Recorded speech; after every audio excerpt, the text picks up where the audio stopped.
Nous sommes maintenant avec notre troisième candidate, Astrid Pilotin.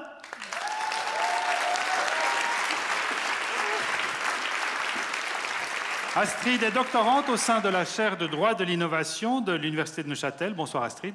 Bonsoir Nando, Comment ça va? bonsoir tout le monde. Bien, Oui. beaucoup de sentiments mélangés. J'imagine. Moi aussi.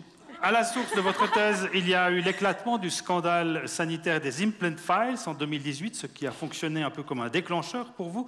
Comment les produits qui nous soignent sont-ils réglementés? Qui les surveille? Votre directeur de thèse, c'est Daniel Kraus. Vous êtes diplômé de l'Université de Paris 1 Panthéon-Sorbonne et de l'UNINE. Et je n'en dis pas plus, car nous allons en savoir davantage sur vous maintenant en vidéo. Je m'appelle Astrid Pilotin et je suis assistante doctorante en droit de la santé et propriété intellectuelle à l'Université de Neuchâtel. Alors, je travaille sur les règles applicables aux dispositifs et logiciels médicaux. C'est quasi tout ce qui nous soigne, sauf les médicaments. Et je cherche à comprendre comment le droit permet que l'on ait tous accès à des produits sûrs et de qualité, et aussi à trouver la balance entre protection des patients et préserver l'innovation. Alors, depuis toujours, j'ai aimé la recherche entre le droit et aussi un équilibre avec les nouvelles technologies et ce qui se passe dans le milieu scientifique. Et on est justement un peu à la rencontre de ces domaines.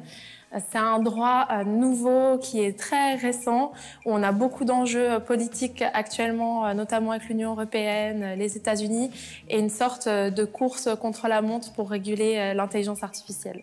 Je suis venue pour le droit de la santé en Suisse et ça a toujours été un domaine qui m'a passionnée. Et quand j'ai découvert des scandales sanitaires qui sont un peu moins réputés en Suisse, comme les Implant Files, j'ai voulu vraiment comprendre comment le droit pouvait préserver la recherche et la protection des patients et comment il peut parfois être défaillant. Pour moi, ce serait très important de tester mon entourage, voir si effectivement ils comprennent enfin mes recherches. Mais plus sérieusement, c'est aussi une occasion en tant que juriste d'apprendre à vulgariser mes propos parce qu'en droit, un terme a une signification. Et là, je dois parfois mélanger un peu des vocabulaires tout en restant juste dans ce que je dis et aussi permettre dans un domaine très technique de pouvoir être clair. Et ça a été un grand challenge. Je cherche à sensibiliser sur la thématique. Les dispositifs médicaux, on les utilise tous, même parfois quand on est encore au stade de fœtus jusqu'à finalement notre fin. Et c'est pour moi une thématique très importante et sur laquelle on ne connaît que très peu de choses en tant qu'utilisateur. Alors je suis venue pour mon master en droit de la santé et c'était il y a 10 ans. Donc je crois que je suis toujours là aujourd'hui, donc ça montre plutôt un grand amour pour cette université. Mais plus sérieusement, je trouve que toutes les portes sont ouvertes ici. Par exemple, en tant qu'étudiant, si son rêve c'est d'effectuer un stage dans une organisation internationale, de ma propre expérience, j'ai pu voir que les professeurs sont là pour nous encadrer et nous aider à y parvenir et tout est possible. Je dirais que trouver un peu de temps pour moi. J'adore peindre et prendre du recul. Et à côté, je suis dans une chorale a cappella, donc la musique et ce côté créatif. J'aurai une thèse avec probablement 10 personnes qui l'auront lue, excepté les membres du jury, et sûrement 15 personnes qui l'auront acheté. C'est déjà très bien. La curiosité n'est pas un vilain défaut.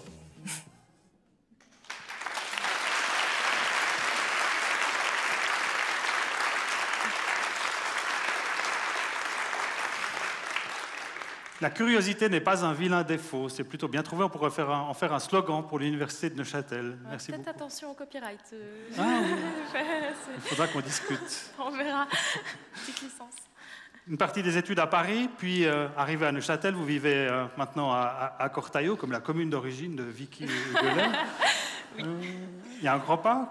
Comment vous vous sentez à Neuchâtel? Très, très bien. Je pense que j'aurais du mal à retourner à Paris un jour. C'est ici que j'ai ma famille, mon fils maintenant qui est neuchâtelois. Donc je crois que ce sera difficile de quitter cette ville. Astrid Pilotin, est-ce que vous êtes prête? Oui. La scène est à vous.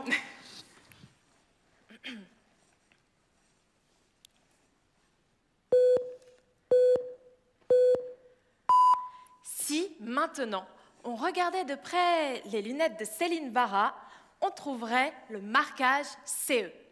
CE, c'est le tampon de conformité aux exigences de la loi apposé non pas par une autorité, non, mais par le fabricant lui-même. Bizarre, non? Ma thèse porte sur la surveillance de cette conformité pour les dispositifs médicaux. Ce sont tous ces objets avec une finalité médicale, mais qui ne sont pas des médicaments. Masques, implants, seringues et même les logiciels médicaux. Pensez à cette application dans votre poche qui mesure votre rythme cardiaque ou votre cycle menstruel. Qui vérifie quoi et comment? C'est ma question de recherche. Pour mieux comprendre la surveillance de ces dispositifs, je vous invite à la fête foraine. Tout d'abord, nous avons les fabricants.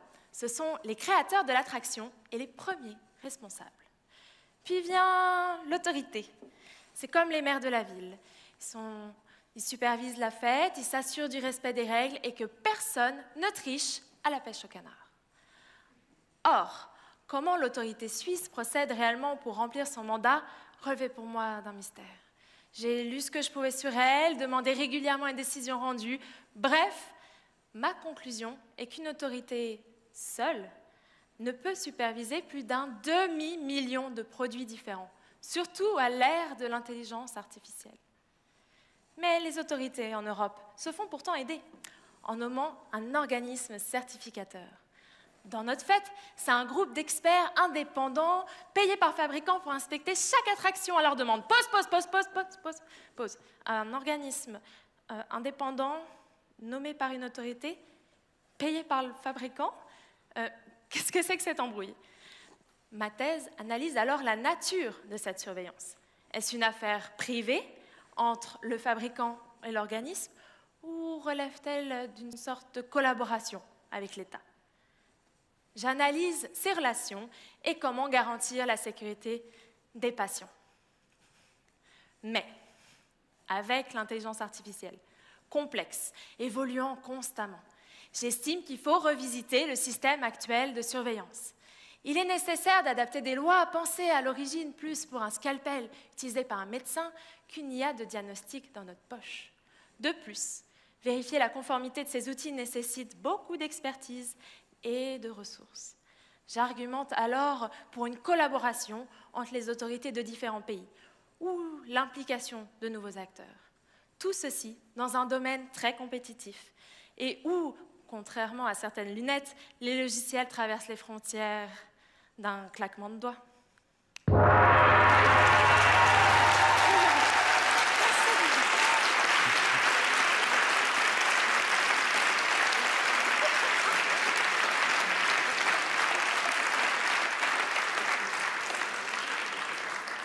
Bravo Astrid et félicitations pour ce claquement de doigts. Merci. D'ailleurs, côté hobby, vous aviez dit que vous pratiquez la peinture, la musique. Est-ce que ça aide de chanter dans une chorale pour affronter ce genre d'événements comme ce que nous vivons maintenant? Oui, alors ça m'est déjà arrivé de me trouver dans cette situation seule devant un public. Par contre, de devoir déclamer un texte avec un timer comme ça, non. C'est une première. Première. Et si ça se trouve, après chaque présentation que vous ferez, elle durera 3 minutes parce que c'est parfois ce que les candidats et candidates qui ont déjà participé au concours nous rapportent, c'est qu'ensuite tous les pitchs qu'ils font, ils durent de manière naturelle 3 minutes. Je pense que les étudiants seront contents que ça dure 3 minutes. Mais bon. Astrid Pilotin, cet intérêt pour le droit, il est né comment? Alors, ça a été un peu un hasard au début. On n'a pas du tout de droit au lycée en France et je suis rentrée à l'université Panthéon-Sorbonne et en fait j'ai découvert tout un monde et le droit de la santé et c'était coup de cœur et j'ai su que c'était ma matière avec l'innovation. Et l'innovation, effectivement, et le droit de la santé sont deux spécialités de l'université de Neuchâtel, donc vous êtes bien tombé ici.